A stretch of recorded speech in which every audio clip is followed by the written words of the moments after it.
दोस्तों नमस्कार।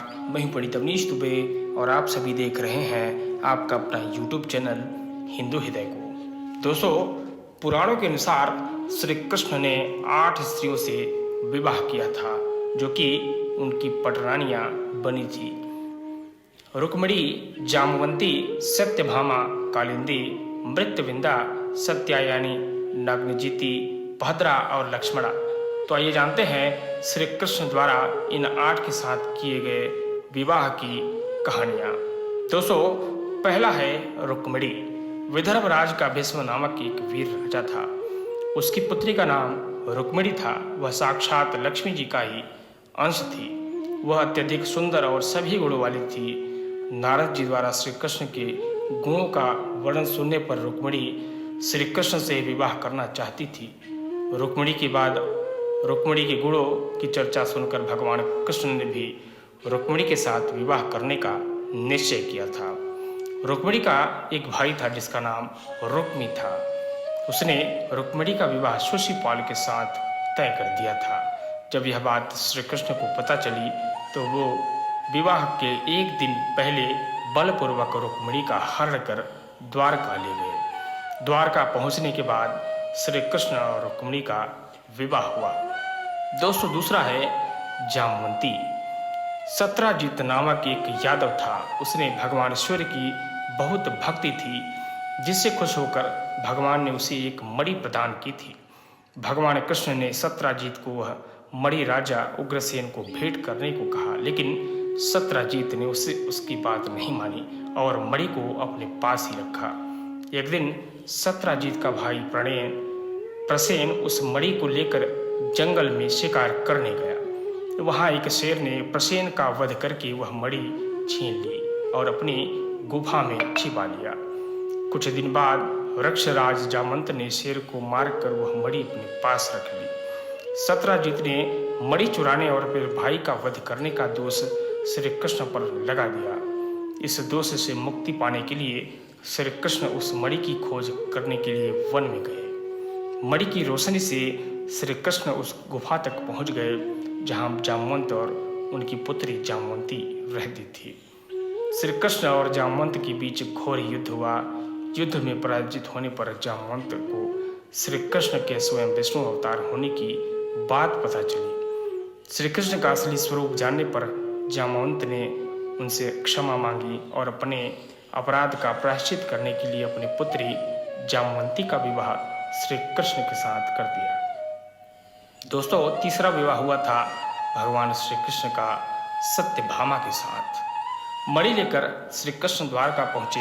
वहां पहुंचकर श्री कृष्ण ने वहां मणि सत्रजीत को दी और खुद पर लगाए गए दोष को गलत साबित किया।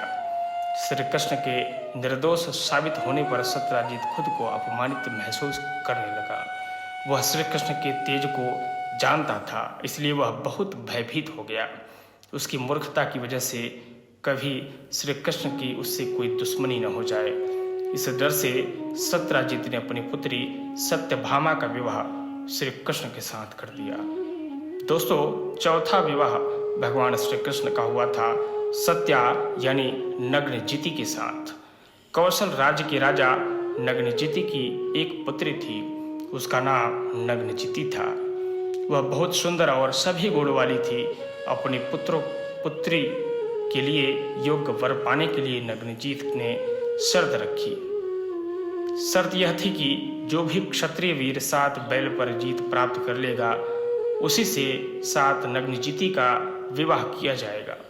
एक दिन भगवान कृष्ण को देख नग्नजिति उन पर मोहित हो गई और मन ही मन भगवान श्री कृष्ण से ही विवाह करने का प्रण कर लिया।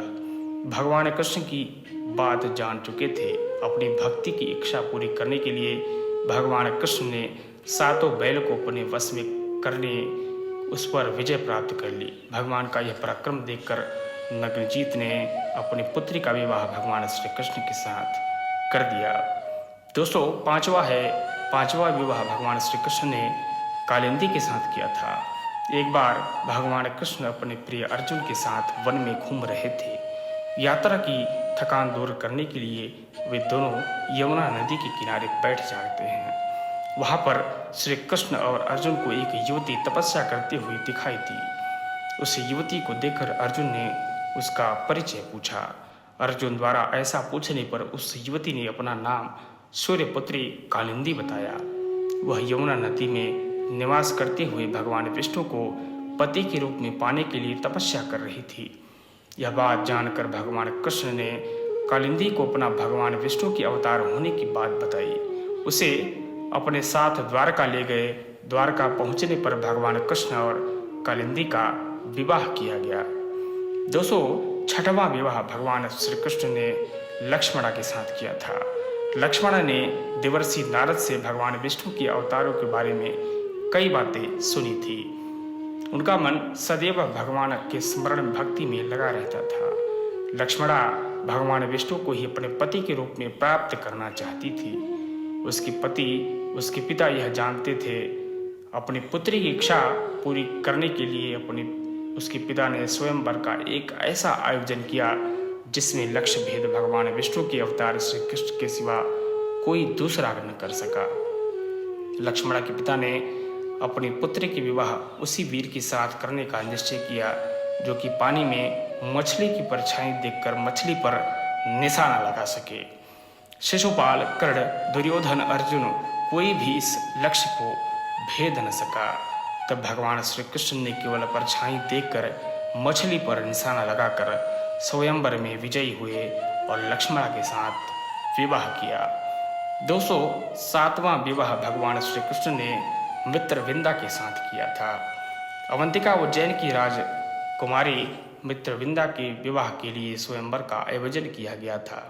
उस स्वयंवर में मित्रविंदा जिसे भी अपना पति के रूप में चुनती उसके साथ मित्रविंदा का विवाह कर दिया जाता। उस स्वयंवर में भगवान कृष्ण भी पहुंचे। मित्रविंदा भगवान श्री कृष्ण के साथ ही विवाह करना चाहती थी, लेकिन उसका भाई विंद दुर्योधन का मित्र था, इसलिए उसने अपनी बहन को बल से भगवान कृष्ण को चुनने से रोक लिया। जब भगवान कृष्ण को मित्रविंदा के मन की बात पता चली तब भगवान ने सभी विरोधियों के सामने ही मित्रविंदा का हरण कर लिया और उसके साथ विवाह कर लिया। 8वां और अंतिम विवाह भगवान श्री कृष्ण ने भद्रा के साथ किया था। भगवान श्री कृष्ण की सुतकृति नामक के भुआ के देश में रहती थी। उनकी एक भद्रा नामक कन्या थी। भद्रा और उनकी भाई भगवान कृष्ण के गुणों को जानते थे, इसलिए भद्रा के भाइयों ने उनका विवाह भगवान श्री कृष्ण के साथ करने का निर्णय किया।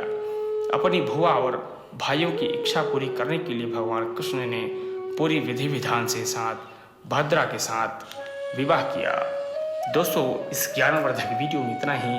अगर ये वीडियो आप सभी को पसंद आया हो तो इस वीडियो को लाइक करें, शेयर करें और ये वीडियो आप सभी को कैसा लगा कमेंट करके हमें अवश्य बताएं। धन्यवाद।